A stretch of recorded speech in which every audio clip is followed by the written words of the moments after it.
If you've been working in Blackboard and are now working in Brightspace and want to figure out how to move your course from one platform to the other so that you don't have to build everything from the ground up, stick around and I'll show you how.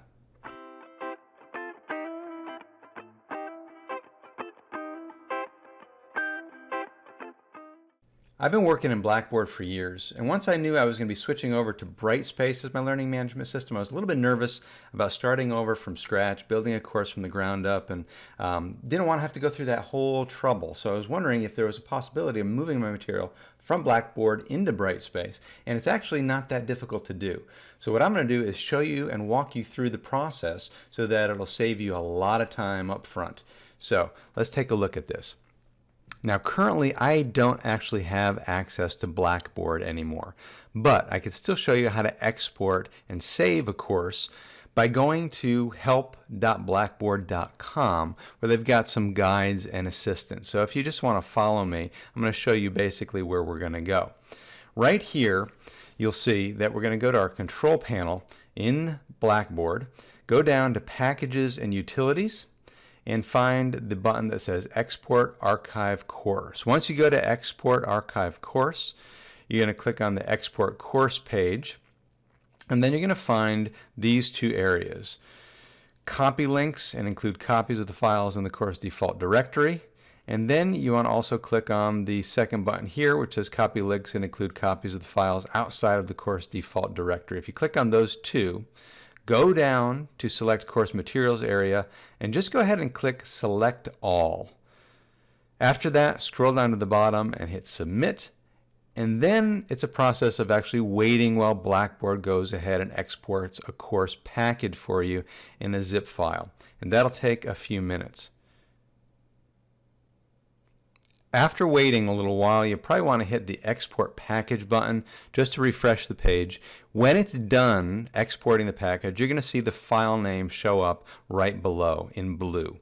Now there is the zip file that you're going to want to download. When you do this, I would say take the file and store it in a folder that you won't forget about so that you can find it when you need it, and when you go to Brightspace you'll be able to import it pretty easily from your computer itself.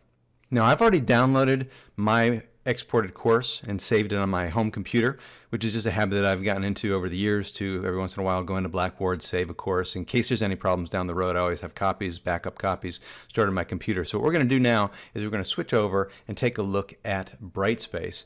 And what I have in Brightspace is just an empty shell. There's actually one that says Humanities 115 Critical Thinking, Model B. I have nothing in it. You can see that the course home page is blank. Course content is empty. And what I'm going to do now is I'm going to take the package that I have stored and I'm going to upload it into this empty shell. So what I'm going to do is I'm going to go over to Course Tools right over here.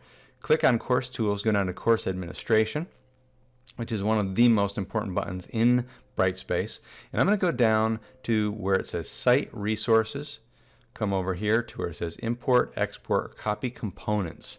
Click on that, and now it's going to ask me what I would like to do. What I want to do is I want to import components. So I'm going to go down to this little area, Import Components, click on that, and I'm going to start the process. Now, it's going to give me the option here to select a file. You're about to import a course from a file. Drag and drop your course, or you could upload it, click that button, and you could search. I already have the file that I need ready to go. So like I said, I've got the course that I'm going to use, and let's just take this one for now. I'm going to drag it over here, drop it inside, and you'll notice this little green bar continues to go as it's uploading the content. Now, one thing to also note is your file should not be more than 1 gigabyte in size. So you probably want to check that before you go ahead and download the course shell from Blackboard. Anyways, this one was much lower or smaller than 1 gigabyte. So once I've done that, I can then hit Import All Components. And this is going to take a little bit of time. You can see it thinking as it's uploading. After it uploads, it's going to have to convert things, and then it's going to officially import things. And I'll just go ahead and give this a little time. You already noticed that the upload is finished. The conversion process is taking place. And this may take more or less time depending on different things. I've seen people take a long while to have this done. Usually I've noticed when I've tried this, it's happened pretty quickly. So let's just hope that that's the case right now. The conversion process is complete. Now it's importing my material.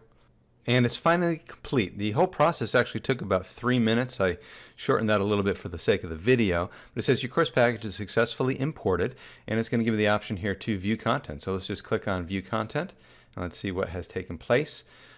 This is in the content area now. I see that I've got the syllabus and course information section. My coursework with my folders are already there and in order. And I can go back to my home page, and I've got my buttons and my visual table of contents are there. I've got announcements that have been transferred over. Most of what I was looking for has been brought over pretty easily. There are a few things that are going to need to be tweaked. This is not a completely perfect process. The banner, for instance, that I originally had is not here. If you're interested in figuring out how to put a banner into Brightspace or even how to make a banner, check out my video on making and importing banners to Brightspace.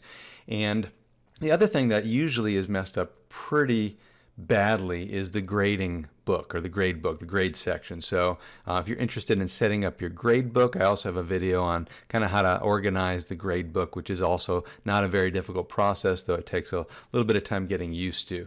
But for now, I think things are fine. And the best thing to do at this point is to kind of walk through the shell step by step and make sure things are where I want them to be and appear as I want them to appear. That's all there is to it. It's not a difficult process once you know the steps. So if you think this video has been helpful to you, please like, subscribe, and hit the notification bell so that you don't miss out on anything new. And again, thank you for watching.